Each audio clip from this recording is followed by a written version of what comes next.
De nombreuses activités culturelles ont été organisées ce mardi à la place Boyer à Pétionville à l'occasion de la Journée internationale des droits de l'homme célébrée cette année sous le thème « 20 ans au travail pour vos droits ». Ce thème met l'accent sur les progrès réalisés au cours des 20 dernières années tout en projetant les défis à relever dans le domaine des droits de l'homme, a informé la MINUSTAH dans un communiqué.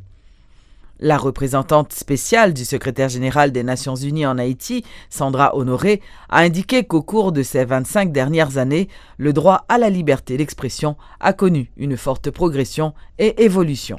En cette journée des droits de l'homme, j'invite les États à tenir les promesses qu'ils ont faites lors de la conférence de Vienne. Je réaffirme la détermination du secrétariat, des fonds et des programmes des Nations Unies de se montrer vigilants et courageux face aux violations des droits de l'homme. Comme slogan, à nous continuer à revendiquer tout droit nous.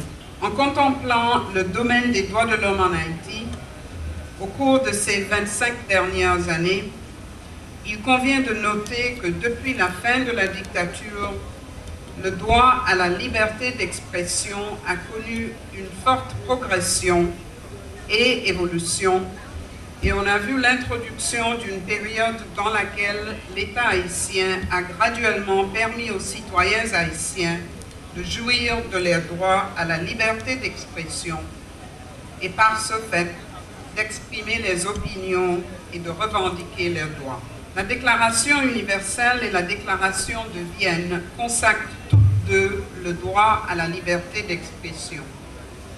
L'article 28 de la Constitution haïtienne intègre ce droit fondamental dans la législation haïtienne en stipulant que tout Haïtien ou toute Haïtienne a le droit d'exprimer librement ses opinions en toute matière par la voie qu'il choisit. La responsabilité primaire en matière de mise en œuvre des droits de l'homme, y compris le droit à la liberté d'expression, incombe à l'État haïtien. Commémoration lundi 9 décembre de la Journée mondiale de la lutte contre la corruption. La Fondation Héritage pour Haïti avait organisé une activité réunissant des jeunes de différentes universités du pays afin de réfléchir sur ce fléau. La présidente de la Fondation Héritage pour Haïti, Marilyn B. Alien, a déploré le fait que jusqu'ici, la loi anticorruption ne soit toujours pas votée au Parlement. Ce texte est nécessaire pour l'avancement de la lutte contre la corruption. Non pas non corruption, c'est le message qui a dominé la cérémonie commémorative de la 10e journée de lutte contre la corruption organisée ce lundi 9 décembre par la Fondation Héritage pour Haïti. Des jeunes de la Fondation étaient également au rendez-vous dans l'objectif de manifester leur engagement à lutter contre ce fléau qui gangrène la société. Un combat difficile, mais la participation et la collaboration de tous sont nécessaires pour parvenir à l'éradiquer. Dans l'intervalle, la loi anticorruption moisit dans les tiroirs du Parlement depuis 2009. Ce que déplore Marilyn Alien, présidente de la Fondation Héritage pour Haïti, qui une fois de plus lance un appel à la raison aux parlementaires. Jusqu'à présent, Haïti peut encore harmoniser la législation avec la convention que nous avons. Non seulement nous signé la convention au Mexique en 2003, mais nous avons ratifié la convention en tout en mai 2007. Jusqu'au il y a des lois qui sont en attente. Et nous avons profité de journée mondiale contre la corruption, pour nous sensibiliser le Parlement, pour nous exhorter les députés pour voter loi portant sur répression et prévention de la corruption une fois que nous tournons dans le Parlement en janvier. Nous pensons que ça a fait pour une priorité pour eux. Entre-temps, des jeunes de la Fondation Héritage pour Haïti veulent s'impliquer tête baissée dans cette lutte.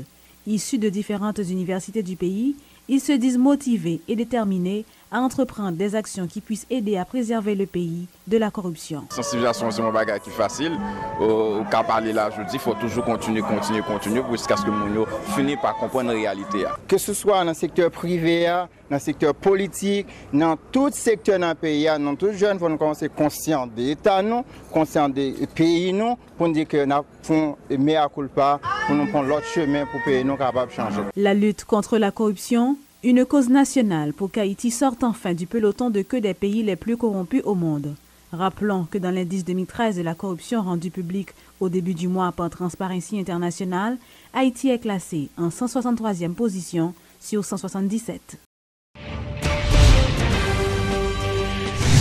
Plusieurs centaines d'employés de la sous-traitance ont manifesté ce mardi à Port-au-Prince pour protester contre la décision prise par le Conseil supérieur des salaires de fixer à 225 gourdes leur rémunération journalière. La marche avait débuté devant les locaux de la SONAPI pour aboutir devant le Parlement. Les protestataires ont exigé 500 gourdes de salaire minimum par jour.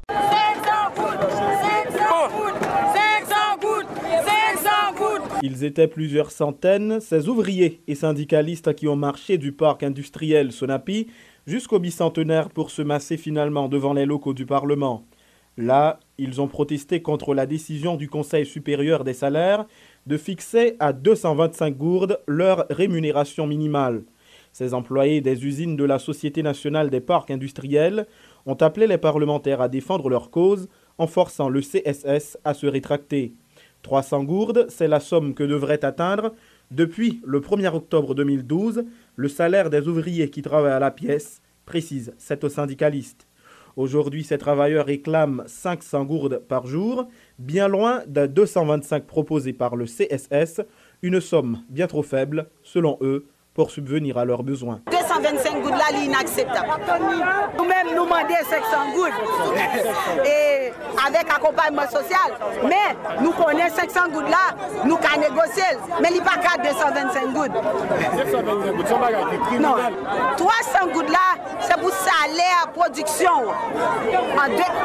Arrivé 2013, 1300 gouttes. Mais le problème qui gagne, c'est que Factorio refusait et appliquer loi 300 gourdes là. En faisant passer de 200 à 225 gourdes le salaire minimum des ouvriers de la sous-traitance, le CSS explique qu'il veut éviter de porter préjudice tant aux secteurs économiques les plus fragiles qu'à d'autres encore trop faibles pour supporter des charges salariales élevées. Peu ou pas convaincu de ces explications, le sénateur Steven Benoît, promoteur de la loi sur le salaire minimum, annonce la convocation pour mercredi 18 décembre prochain du ministre des Affaires sociales et des 9 membres du Conseil. Précisant que son combat pour un salaire minimum décent est loin d'être politique mais social, l'élu de l'Ouest estime que la décision du CSS est injuste. Le coût élevé de la vie justifie sa position. Le Conseil supérieur a sorti à 5 salaires minimum. 5 salaires minimum qui divisent en 5 segments. Les gens qui travaillent plus dans le pays, les factories, eux-mêmes, ils sont supposés gagner déjà, depuis l'année passée 300 gouttes. Donc, au lieu de monter, ils ont monté à tout l'autre monde, ils descendent. Ils mettent à 225 gouttes. Il y a 4 ans, plus fort qui ne factorie de dit, depuis ça a augmenté à fermer. Ils sont tous encore là. Et d'ailleurs, ils ont doublé le nombre d'employés. Là, moi, je pense que c'est ce qui fait. Et on va le goumer jusqu'au bout. Si le Conseil supérieur des salaires ne revient pas sur sa décision après sa convocation au Sénat, et si plus encore l'exécutif décide de valider les recommandations du Conseil, le salaire minimum à 225 gourdes pour les ouvriers de la sous-traitance entrera en application d'ici le 1er janvier 2014. Tenu ce mardi par la direction Santé, Nutrition et Éducation du ministère de l'Éducation nationale, du 2e atelier sur le programme de certification des écoles amies de l'hygiène. Ceci en présence de plusieurs partenaires, dont l'UNICEF et la DINEPA. Cet atelier de réflexion portait sur des points clés relatifs aux méthodes de mise en œuvre d'un programme qui devra démarrer en janvier prochain. Donc, c'est une façon pour nous créer, encore une fois, non seulement renforcer l'école, mais c'est une façon pour nous créer une sensibilisation, une motivation autour de la population, mais auprès des décideurs, tout le monde comprendre que la question hygiène sont une question capitale. Parce que l'on regarde les statistiques qui baillent sur l'affaire hygiène dans l'école en Haïti, c'est catastrophique, mais à peine 50% de l'école, il y a une installation de l'eau. Et nous connaissons que tout ça qui concerne le choléra, qui concerne les diarrhées, maladies parasitaires et tout, mais tout ça, il y a un rapport justement avec la question de l'eau, la question de l'assainissement et la question de l'hygiène. Ça fait un pile partenaire, nous, c'est la DINEPA, c'est le ministère de la Santé publique et de la population, c'est l'UNICEF et un peu d'autres partenaires que nous avons été réunis autour d'un groupe qui était Alliance EAMS, Alliance pour l'eau, l'assainissement et l'hygiène dans le milieu scolaire. Donc projet ça, programme ça, nous avons un premier atelier, nous avons fait autour de lui-même. C'était en mai dernier, mais qu'on y a son deuxième avant que le projet a démarré. Nous faisons un deuxième qu'on est là pour nous dire il y a quelques petits points d'ombre, il faut nous réfléchir sur lui pour nous voir que une fois que le projet a démarré, pour ne pas commettre des erreurs. Diviser, coucher et l'école privée et l'école publique. Mais évidemment, l'école publique là, elle a bien une priorité. Les responsables du Fonds d'assistance économique et sociale, le FAES, ont procédé le week-end dernier à la distribution de 7000 plats chauds dans la commune de Port-de-Paix. Ils ont remis aux habitants de cette commune plus de 5000 paniers de solidarité dans le cadre du programme EDPEP.